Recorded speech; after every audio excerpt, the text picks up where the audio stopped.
السلام علیکم ورحمۃ اللہ وبرکاتہ۔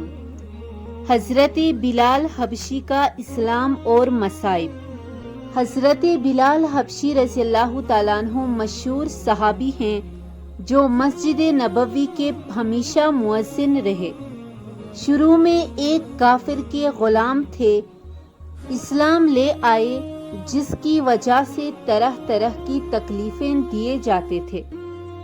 امیہ بن خلف جو مسلمانوں کا سخت دشمن تھا، ان کو سخت گرمی میں دوپہر کے وقت تپتی ہوئی ریت پر سیدھا الٹا کر ان کے سینے پر پتھر کی بڑی چٹان رکھ دیتا تھا تاکہ وہ حرکت نہ کر سکے، اور کہتا تھا کہ یا اس حال میں مر جائے اور زندگی چاہے تو اسلام سے ہٹ جائے، مگر وہ اس حالت میں بھی احد احد کہتے تھے، یعنی معبود ایک ہی ہے۔ رات کو زنجیروں میں باندھ کر کوڑے لگائے جاتے اور اگلے دن ان زخموں کو گرم زمین پر ڈال کر اور زیادہ زخمی کیا جاتا تاکہ بے قرار ہو کر اسلام سے پھر جائیں یا تڑپ تڑپ کر مر جائے۔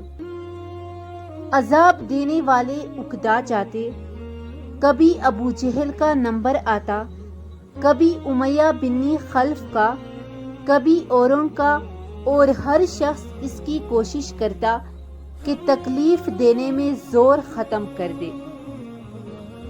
حضرت ابوبکر صدیق رضی اللہ تعالیٰ عنہ نے اس حالت میں دیکھا تو ان کو خرید کر آزاد فرمایا۔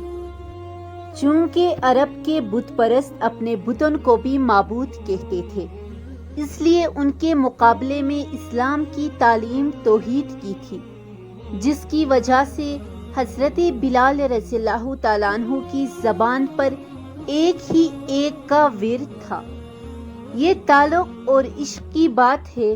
ہم جھوٹی محبتوں میں دیکھتے ہیں کہ جس سے محبت ہو جاتی ہے اس کا نام لینے میں لطف آتا ہے، بے فائدہ اس کو رٹا جاتا ہے، تو اللہ کی محبت کا کیا کہنا، جو دین اور دنیا میں دونوں جگہ کام آنے والی ہے۔ یہی وجہ ہے کہ حضرت بلال کو ہر طرح سے ستایا جاتا تھا، سخت سے سخت تکلیفیں پہنچائی جاتی تھی، مکہ کے لڑکوں کے حوالے کر دیا جاتا تھا کہ وہ ان کو گلی کو چوم میں چکر دیتے پھرے، اور یہ تھے کہ ایک ہی ایک ہے کی رٹ لگاتے تھے۔ اس کا یہ صلہ ملا۔ پھر حضور صلی اللہ علیہ وآلہ وسلم کے دربار میں مؤذن بنے اور سفر حضر میں ہمیشہ اذان کی خدمت ان کے سپرد ہوئی۔ حضور صلی اللہ علیہ وآلہ وسلم کی وصال کے بعد مدینہ طیبہ میں رہنا اور حضور صلی اللہ علیہ وآلہ وسلم کی جگہ کو خالی دیکھنا مشکل ہو گیا۔ اس لیے ارادہ کیا کہ اپنی زندگی کے باقی دن ہیں جہاد میں گزار دوں۔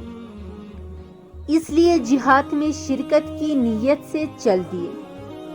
ایک عرصہ تک مدینہ منورہ لوٹ کر نہیں آئے۔ ایک مرتبہ حضور صلی اللہ علیہ وآلہ وسلم کی خواب میں زیارت کی۔ حضور صلی اللہ علیہ وآلہ وسلم نے فرمایا، بلال یہ کیا ظلم ہے، ہمارے پاس کبھی نہیں آتے۔ تو آنکھ کھلنے پر مدینہ طیبہ حاضر ہوئے۔ حضرت حسن حسین نے اذان کی فرمائش کی۔ لاڈلوں کی فرمائش ایسی نہیں تھی کہ انکار کی گنجائش ہوتی۔ اذان کہنا شروع کی اور مدینہ میں حضور صلی اللہ علیہ وآلہ وسلم کے زمانے کی اذان کانوں میں پڑھ کر کہرام مچ گیا۔ عورتیں تک روتی ہوئی گھر سے نکل پڑے۔ چند روز قیام کے بعد واپس ہوئے اور 20 ہجری کے قریب دمشق میں وصال ہوا۔ اگر میری ویڈیو اچھی لگی ہو تو اس چینل کو سبسکرائب کرنا مت بھولیے گا۔ جزاک اللہ۔